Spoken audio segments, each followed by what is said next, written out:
Halo, kembali dengan saya Sinta Amalina dengan topik kali ini capital budgeting teknik.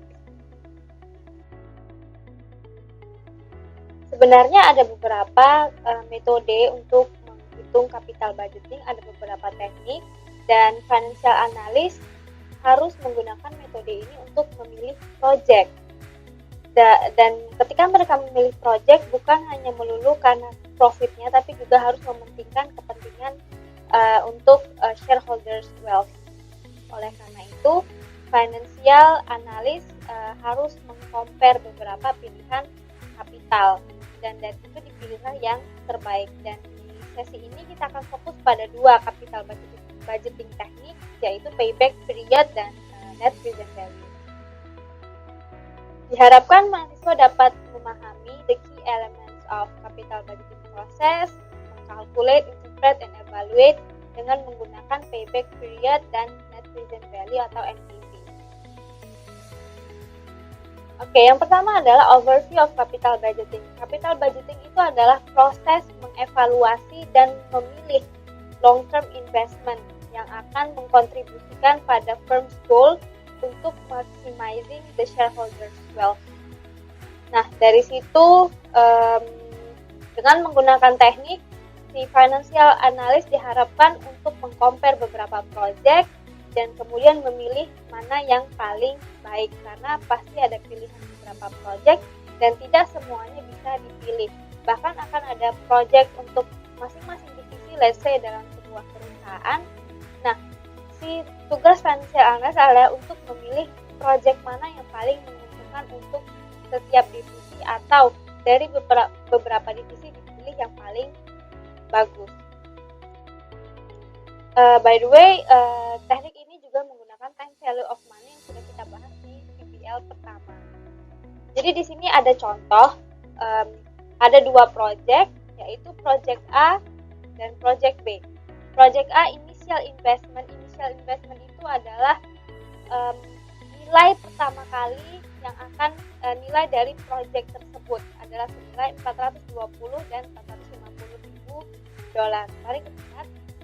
Di sini ada cash flow-nya, cash inflow untuk masing-masing project. Dengan project A 420 ribu dan project B adalah 450 ribu.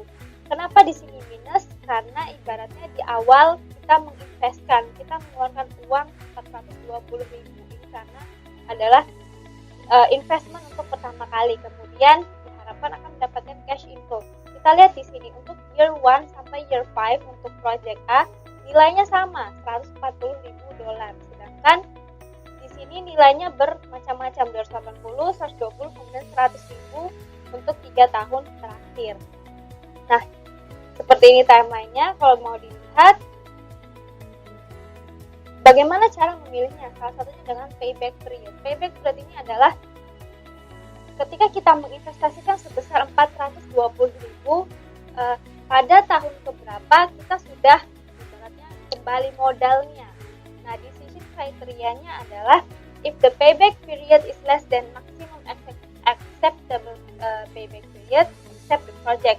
If it's greater than the maximum acceptable payback period, then reject the project. Jadi di sini contohnya kalau for project A, the annuity is an annuity, the payback period is 3 years. 420 ribu ini tinggal dibagikan dengan 140 ribu, maka dapat 3 years di sini. Kemudian karena project B mempunyai mixed stream, tadi cash inflow-nya berbeda-beda untuk setiap tahun, kecuali 3 tahun terakhir, maka mereka akan mendapatkan payback period di tahun by the end of year 2 akan mendapatkan 400 ribu. Kemudian will has been recovered. At the end of 3, 500 ribu have been only. Jadi selama only 50% of the year 3 cash inflow of 100,000. Jadi untuk payback period ini, untuk payback period project B selama 2,5 tahun. Sedangkan kalau yang project A selama 3 tahun. Nah, kalau maksimum acceptable payback periodnya 2,75, maka project A would be rejected, project B would be accepted. Kalau maximum acceptable payback periodnya 2,5 tahun, kedua projectnya akan di-reject. Jadi ini kita harus meranking mana yang baik, mana yang tidak, dan ini tergantung pada maximum acceptable payback period. Net present value ini rumusnya, jadi kita menghitung net present value.